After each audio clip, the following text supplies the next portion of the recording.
It has been one foot in front of the other.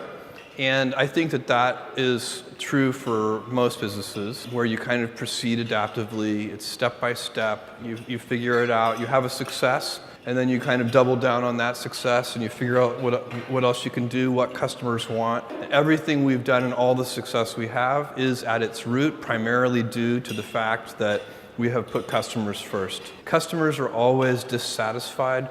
Even when they don't know it, even when they think they're happy, they actually do want a better way, and they just don't know yet what that should be. And that's why I always warn people, customer obsession is not just listening to customers. Customer obsession is also inventing on their behalf, because it's not their job to invent for themselves. To know if you already know it's going to work, it's not an experiment. And only through experimentation can you get real invention. The most important inventions come from trial and error with lots of failure. And the failure is critical, and it's also embarrassing. And so that's why people, when we're kids, we always are doing trial and error, and we're never embarrassed. You watch a little toddler, and they will try for hours to put a square peg in a round hole, and it never works. But it doesn't keep them from trying. And they try things like that, and that's how they learn. And we all have that when we're little, and then as we get older, somehow we get in our grooves, we have a set of expertise and skills, it's kind of a comfort zone, and you have to constantly push yourself to say, no, I don't care about failure. In fact, I say at Amazon, we have to grow the size of our failures as the size of our company grows. We have to make bigger and bigger failures, because otherwise none of our failures will be needle movers. And so I would see it as a very bad sign over the long run if Amazon wasn't making larger and larger failures. And if you do that all along the way, that is going to protect you from ever having to make that big, kind of Hail Mary bet that you sometimes see companies make right before they fail and go out of existence. What we are, first of all, we want to be Earth's most customer-centric company. So we think of ourselves as a customer company. We want our brand to be known for this abstract notion of starting with the customer and working backwards. I think those abstract brands provide more flexibility and robustness than brands that are associated with concrete things like product categories. We want to be the Amazon.com of the world, of the web. Yeah. What that means is that we want to personalize so there are all these things that you can only do online, like personalize. We have 20 million customers today. We want to have 20 million different stores, each store customized for that individual customer. And that's something you can't even begin to How many stores? 20 million stores. If we have 20 million customers... You want 20 million stores? The Charlie Rose store should not be the same as the Jeff Bezos store, because we undoubtedly have some different interests. And different products to sell. And you'll be interested in different things than I will. Yeah. How do you stay in touch with that kind of experimentation and that kind of energy? Hire smart people. And how do you go about that? If you don't hire, because a single individual cannot keep in touch with the plethora of of new things happening. So what you have to do is you have to put in place a recruiting process that attracts and retains smart, talented, hardworking people who want to be a part of your mission, whatever it is. People collect themselves in a way where they like that culture, and then it becomes self-sustaining. But when you talk to them, when they bring out the CEO to talk to these people, what's the mission statement you tell them? First, it's Earth's most customer-centric company, and we have and I explain what we mean by that, because we have a very precise definition for customer-centric. It means listen, invent, and personalize. So first, you have to listen to customers. Companies that don't listen to customers fail. Second, you have to invent for customers, because companies that only listen to customers fail. It's not the customer's job to invent for themselves. It's our job at Amazon.com to invent things like one-click and other things, like sales rank going from 1 to 18 million. Those kinds of things that customers really like. That's our job, not theirs, to think of that. And third is personalize. Take every individual customer and put them at the center of their own universe.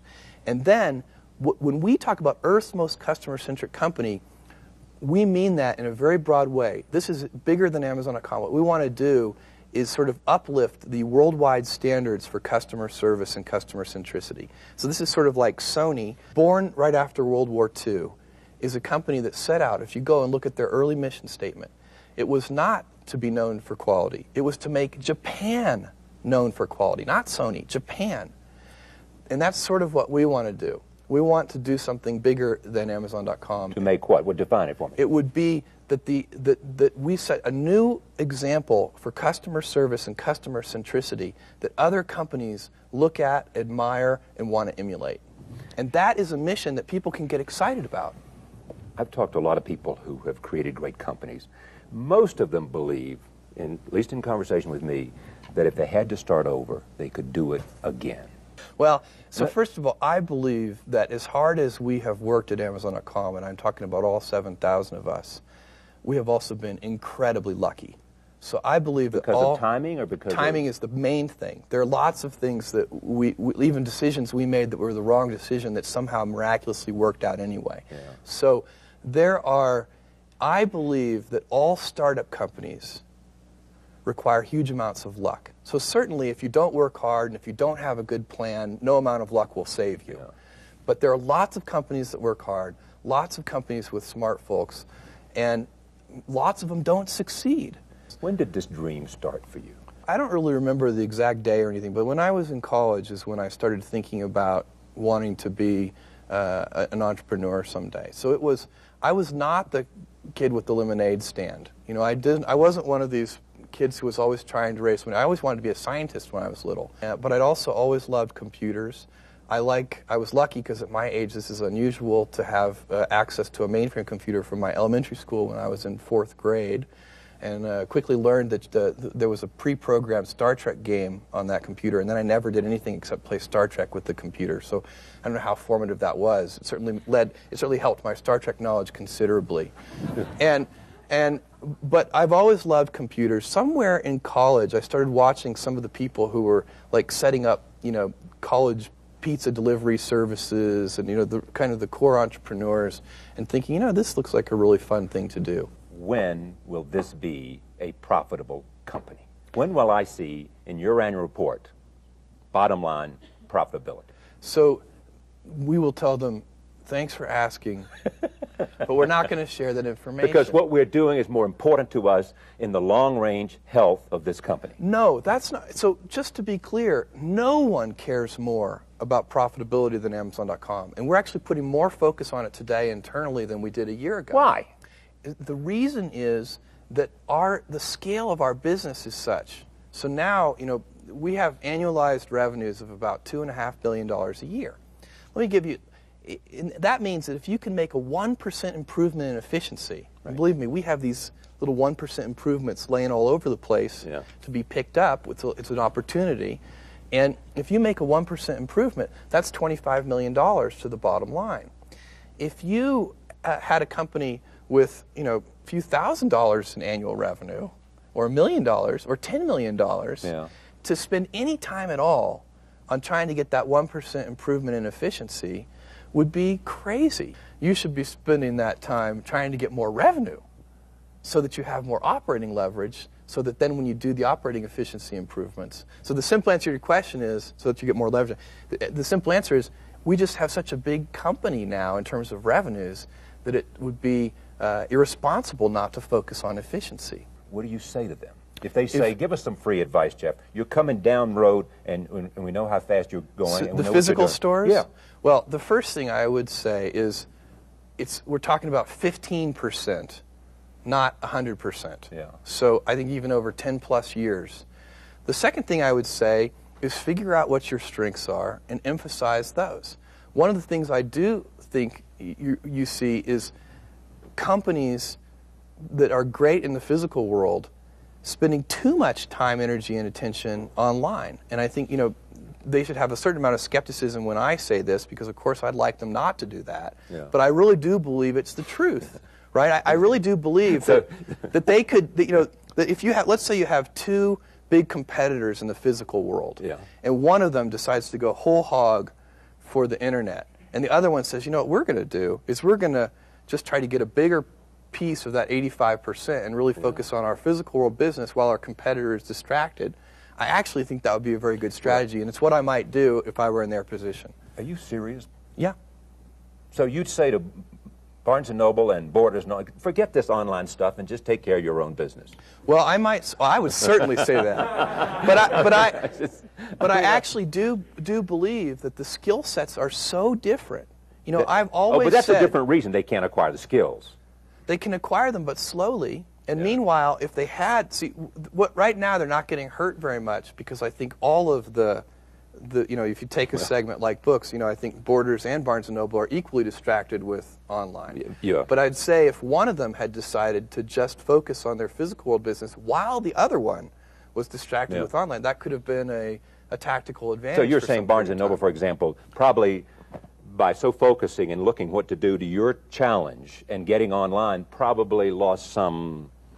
I do think that's true. Something. And I think that, and I've always said too, that it would, in my opinion, it would have been easier for Barnes & Noble.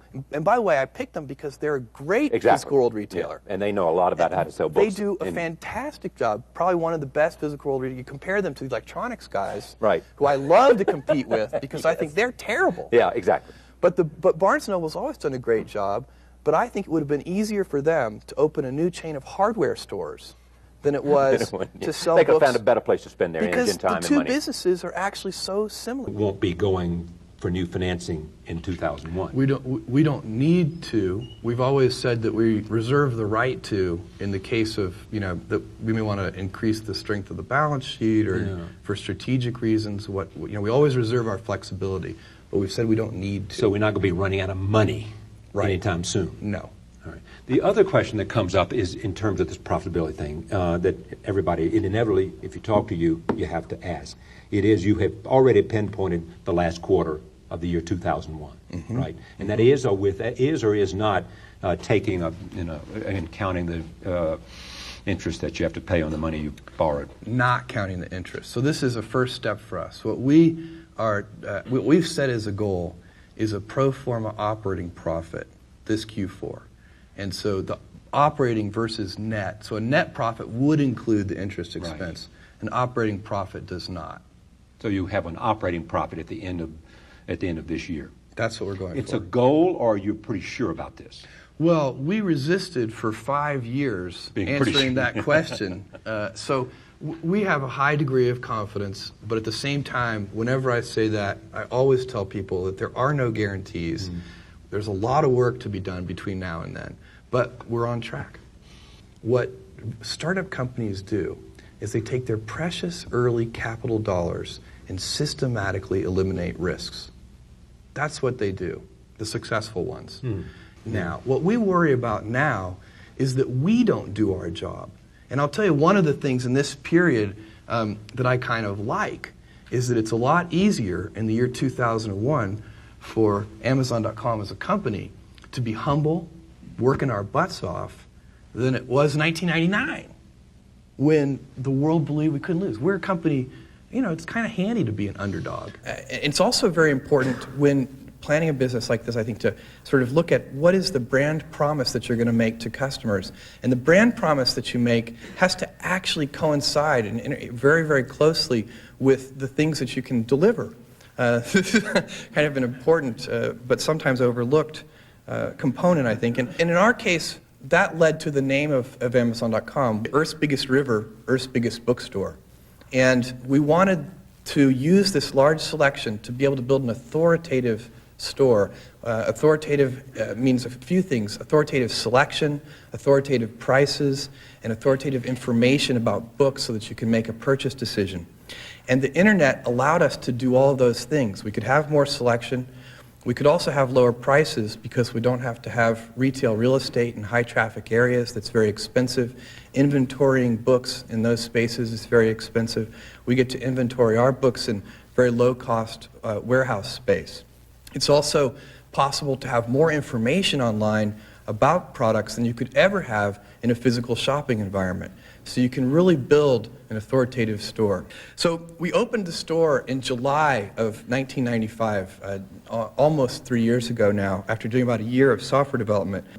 At this point, our sales are about the equivalent of 50 of those big chain superstores. And the interesting thing is that we opened the equivalent of 12 of those superstores in just the last 3 months. We ship books regularly to over 160 different countries. I believe that the primary success factor for Amazon.com has been an obsession over the customer and a focus on customer service.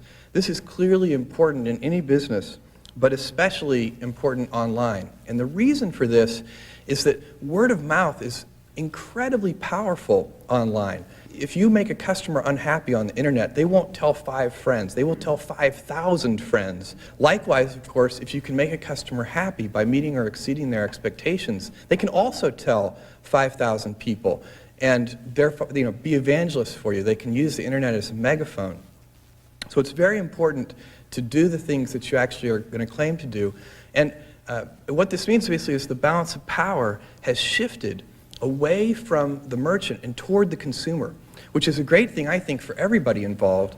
It's even great for the merchant as long as the merchant realizes it. One of the statistics that we track most carefully at Amazon.com, because we believe that this is so important, is the fraction of orders we receive every day that are from repeat customers. And that number has consistently gone up, and it's now over 58% of our orders that we receive every day, even in the context of a very rapid new customer growth. One of the great things, too, online is that the customers help you figure out what you're doing wrong and how to do things better. Email is this great medium for receiving feedback, because somehow email turns off that little piece of everyone's brain that causes them to mostly be polite. So what happens is, if you go into a restaurant and have a bad meal, very rarely you're trying to have a good time. I never go into the kitchen, grab the chef by the scruff of the neck and say, you really shouldn't be cooking. But online with email, that will happen in a heartbeat. And we've benefited greatly from that, and have, I believe, in the 3 years that we've actually been doing business, I suspect we've received more feedback, both positive and negative, people helping us improve our service, than probably most business establishments have received in the last 20 years. But we do work very hard, and we'll never make Amazon.com fun and engaging in the same ways that great physical bookstores are. You'll never be able to hear the bindings creak and smell the books and have tasty lattes and soft sofas at Amazon.com. But we can do completely different things that will blow people away and make the experience an engaging and fun one. And I'll talk about some of the stuff that we can do in the future a little later. There are dozens of off-the-shelf systems you can buy to handle inbound phone calls into a call center and so on. We get thousands of email messages from our customers every day, and there aren't any great off-the-shelf inbound email center software packages yet. There will be. So we've had to write our own. In fact, about 85% of all of our software development to date has actually gone into the back-end systems that are completely invisible to customers. The logistics systems that handle 2.5 million different items in 6 different availability categories. Early on, we looked at, could we buy a software package that would do the logistics for us? The problem is that if you look at the available packages that are built for mail order companies, they typically have just 2 availability categories, in stock and back ordered. We actually have 6, because we have books that are shipped within 24 hours, 2 to 3 days, 1 to 2 weeks, 4 to 6 weeks, not yet published, shipped when available, and one more out of print, shipped within 1 to 3 months if we can find it at all. Some of this stuff just has to be done the hard way.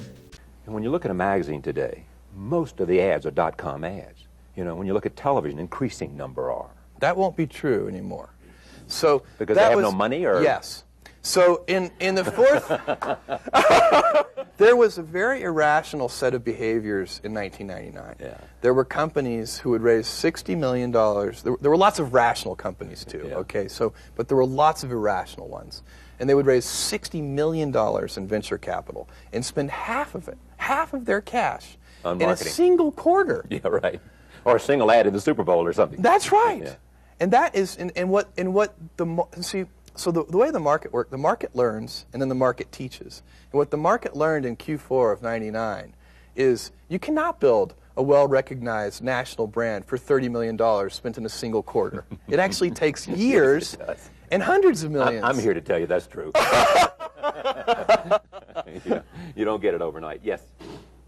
Jeff, one of the advantages you had when you started is if you look at your average order size, it was perfect for Visa, MasterCard, Discover, whatever you want. I think a lot of people, like my 16-year-old who uses Napster, would be willing to pay 99 cents if they could. Do we need a new payment system for things like next generation electronic intelligence and data? So I suspect that there will be, I mean, of course there are lots of, it's a really interesting question because I would say in theory, yes, but I would also say in practice, there have been dozens of companies that have gone down in flames trying to create these new payment systems, and not through lack of technology. That's part two of my question. So I don't know the answer to that. It's something I've puzzled over myself. I think it's a hard nut to crack because I think it's a chicken and egg kind of problem. No merchants want to use the payment system until millions of customers are using it, and no customers want to use it until merchants are using it. So these are tricky things that probably get established very slowly. Perhaps it's going to take American Express or Visa or something like. We'll have to wait and see how that develops. Probably some major market participant will have to really lead the way there.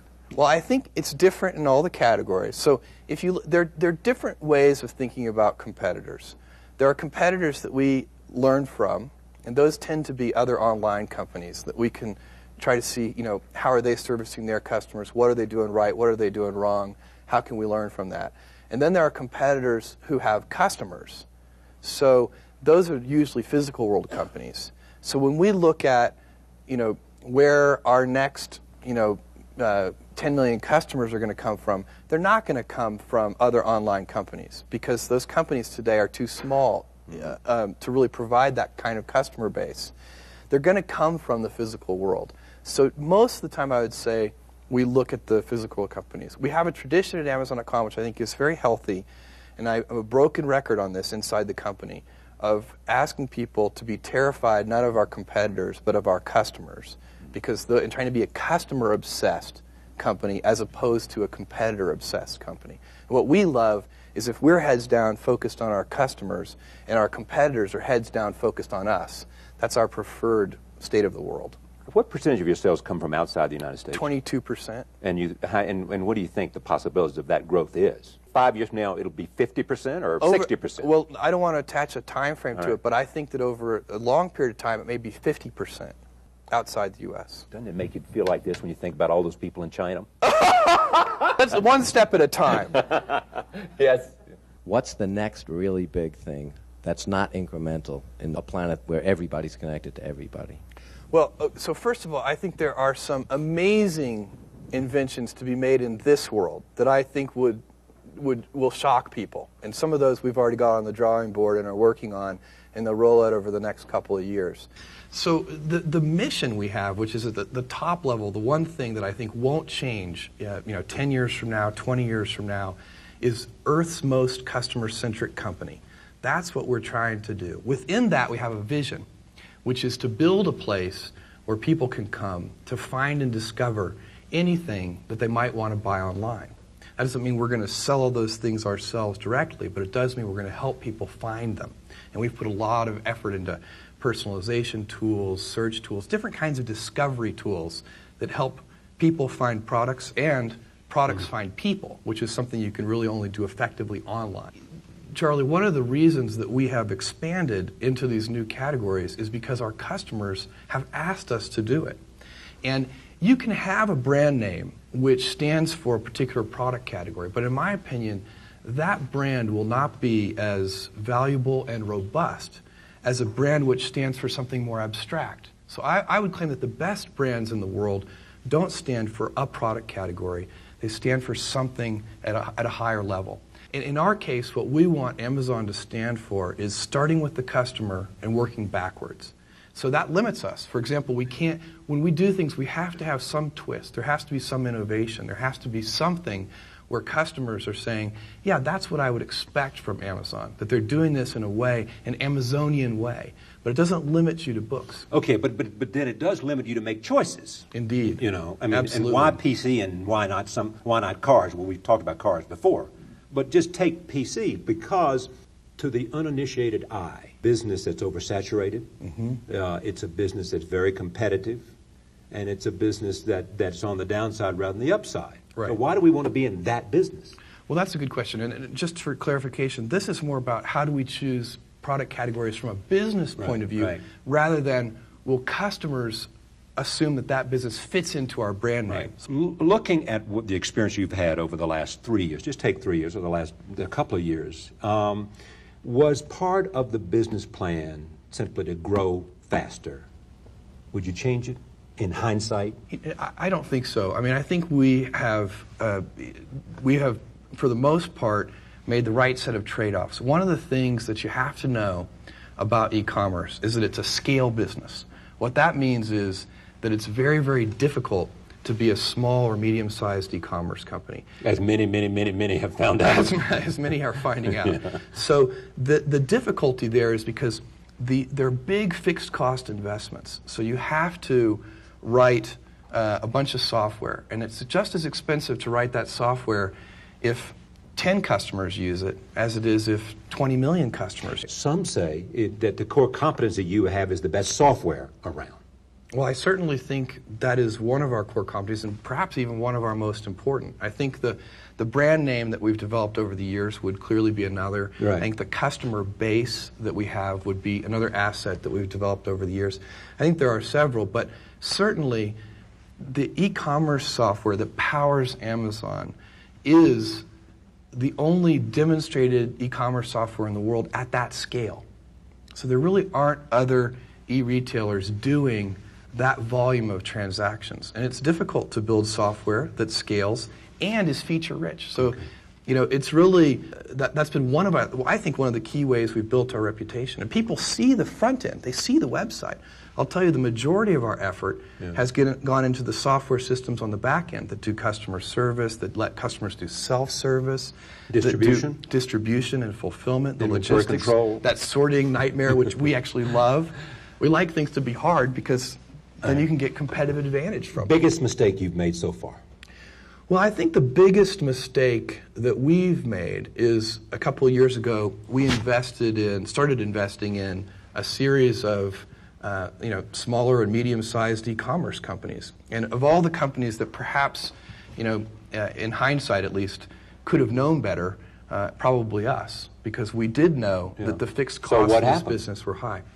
Well, I think that one of the things that we were very convinced of, and indeed it was definitely true in the earlier days, is that there was a land rush phase to internet.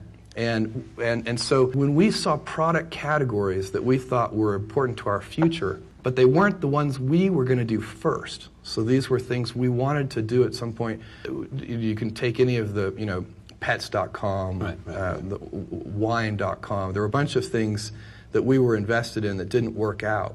And but we knew we weren't going to do those things anytime soon, but we wanted placeholders in those industries so that later perhaps we could fold those companies back into Amazon.com.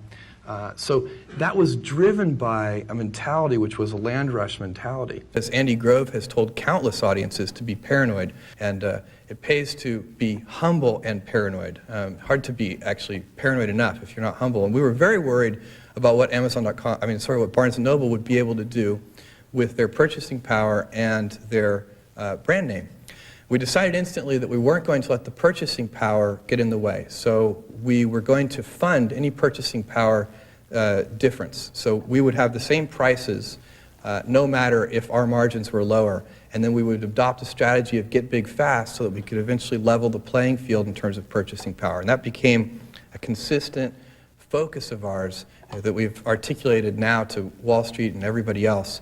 And it's actually at this point quite a well understood strategy. But we let our mantra be that we were going to obsess over our customers and not our competitors. So we would watch our competitors, learn from them, see what things they're doing good for customers, and copy those things as much as we can. But we were never going to obsess over them. And that became our watchword.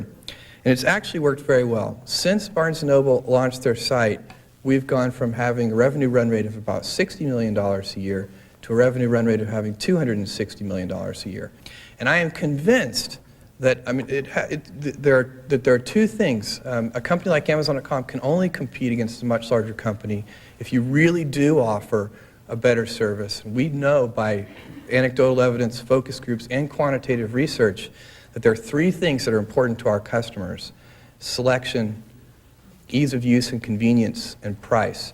And so every day we work on making sure that each of those three things are better at Amazon.com than they are anywhere else. And we have a saying that people ask me sometimes, are your customers loyal to you? And I say, absolutely, right up until the second that somebody else offers them a better service. And so we work on that very hard. And then I think the thing that makes it work for us is the word of mouth. And it's that 58% of repeat customers every day, the 58% of orders from repeat customers. Those people are our evangelists and help us sign up new customers. The most interesting thing, though, is that I firmly believe this is day one. This is a time when we know very little about e-commerce and very little about e-merchandising. We're also working on product expansion. So we want to leverage our customer base, our competencies, and our brand name into products like music and videos. I also think that corporate cultures are incredibly important, and they're one thing that can never be copied. Competitors can never copy a culture. The unfortunate thing, I think, for businesses and entrepreneurs is that you can set out from the very beginning with a particular culture that you want to form in mind, as we did. Our watch phrase for that was intense and friendly. And we always talked about it in the sense that you have to be intense. And in fact, if you ever had to give up friendly in order to have intense, we would do that. So if we needed to be intense and combative, we'd do that before we'd be not intense. But so you can start out with the way you want things to be, and then really your early employees become the beginning that you carry around. They carry around the flame of what your culture begins. So I think it's a blend of sort of 30% what you set out for it to be, 30% who your early employees happen to be, and 40% random chance. And the bad thing about the random chance part is that once it's set, you've got it. There's really no way to change a corporate culture. Could you talk a little bit about who you selected, those 7 people who were in that garage, and whether they've evolved with the company? When we are looking for people, we're looking for intense, hardworking, smart people who want to be part of what we're doing. So passion is a part of it. Just plain old smarts, sort of high IQ, brainy people. We really like that. And people who can hire other great people. When I interview somebody, I actually spend about a third of the interview asking them questions designed to ascertain whether or not they can hire great people. So it's sort of the meta interview. And that, different businesses have different criteria, but in this business, we've reached an interesting inflection point where I would say 70% of the risk now to Amazon.com is execution risk. So it's inside the company. It's our ability to stumble. We've basically gotten past the point where 70 to 80% of the risk was external and where we needed a huge amount of luck to get to where we are now. Now, all we need is a clear, consistent vision and the ability to execute on it very, very well at high speed. And that second piece comes from having large numbers of talented employees with lots of executive bandwidth to help guide them. You need to identify your big ideas, and there should only be 2 or 3 of them. And then if a senior leader, the main job of a senior leader is to identify 2 or 3 important ideas and then to enforce great execution against those big ideas. And the good news is that the big ideas are usually incredibly easy to identify. You shouldn't need to think about them very much. You already know what they are. Let me give you an example. For Amazon, the consumer business, the 3 big ideas are low prices, fast delivery, and vast selection. You don't need, it's not the kind, the way you know that they're the big ideas is because they're so obvious. The big ideas should be obvious. And by the way, it's very hard to maintain a firm grasp of the obvious at all times. And the good thing about these big ideas is they will be stable in time. Jeff was talking to us once about what to focus on as Jeff's an investor in Basecamp, and he's the only investor in Basecamp. And we were talking to him about our long-term growth. We want to be in business for 20, 30, 40 years. Like, We want to be here for a long, long, long time. So I was asking him about that, and he said the secret to that is to focus on the things that don't change in your business. So to give you an example, he said, okay, at Amazon, people are not going to wake up 10 years from now and go, I wish Amazon's selection was worse. People want great selection now, and they're going to want great selection later. So we can invest in what it would take to offer a wide selection of products. People 10 years from now are not going to go, I wish it took longer to get a product I purchased from Amazon. So people today want fast shipping, and they're going to want faster and faster and faster shipping in 10 years. So they can invest heavily in the infrastructure it takes to deliver packages faster or make them more available or whatever the things are. People in 10 years are not going to wake up and go, I wish Amazon's customer service was rude. They're going to go, I wish it was better and friendlier. And so that's going to matter today and tomorrow. So if you can make big investments in those things are the things that are going to pay off over the long term versus chasing trends. What's hot right now? How are people working right now? So for our business, we thought a lot about this, and for us, customer service is a key thing. Right now, if you email us a question, our customer service team a question, you will get an answer in under 2 minutes, 24/7. So I know for a fact that 10 years from now, customers are still going to like low prices. No matter what happens with technology and everything else, no matter what happens, people are going to like faster delivery. It is impossible for me to imagine a scenario where 10 years from now, a customer comes to me and says, Jeff, I love Amazon. I just wish you delivered a little more slowly. This is so inconceivable that you can have great conviction as a leader to continue to put energy into driving speed of delivery. And whatever in AWS, I know that customers, they like low prices, they like availability, they don't want the services to be down, they like data security. It's not very hard to figure out what the big ideas are, and then you can keep putting energy into those things, and you spin up those flywheels, and they'll still be paying you dividends 10 years from now. Make sure that you've picked things that'll still be true 10 years from now, 20 years from now.